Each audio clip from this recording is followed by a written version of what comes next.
Peter Strzok and Lisa Page back in the news. They discussed using someone from Mike Pence's 2016 campaign staff to spy on the Trump administration. Now, wouldn't that be a clever thing?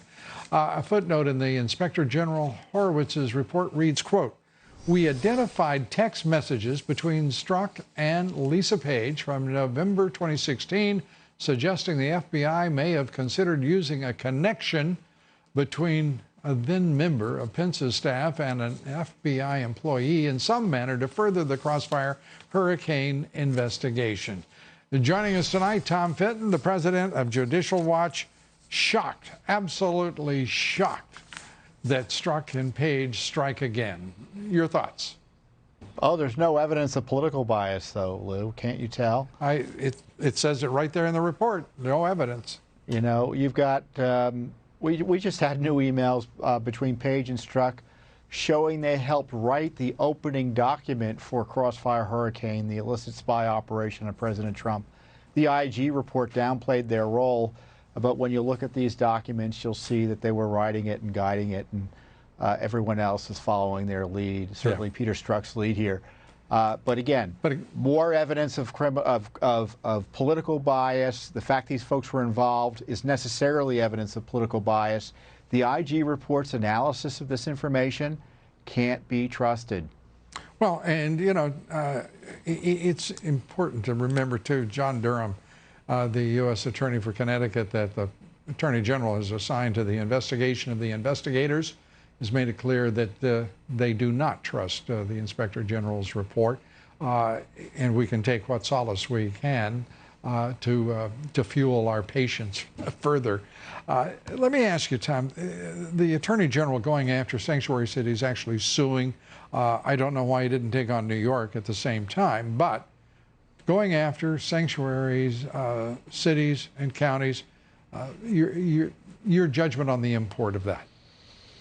Well, it's big news. He's filed 3 lawsuits, one against New Jersey, Washington State, and California. California doesn't want the feds to be able to detain any illegal immigrants, practically speaking, in the entire state. They've outlawed private prisons, which have been in existence for a long time now, certainly under the Obama administration. Just, you know, just complete lawlessness in terms of its attack on the federal.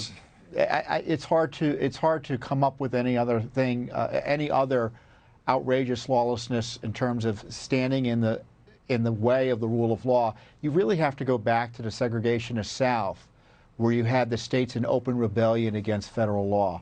That's how bad this is.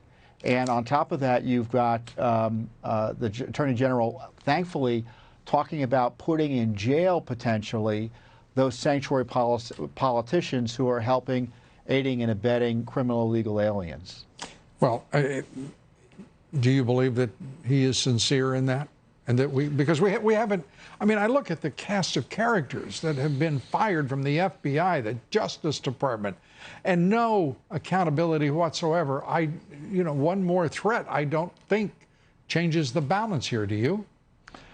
Well, saying the right thing is a significant step forward. The fact they've put folks on notice that participating in this scheme to help illegal aliens and illegal alien criminals could be a violation of criminal law is a good development. And he's got to push his local U.S. attorneys to now pursue these issues.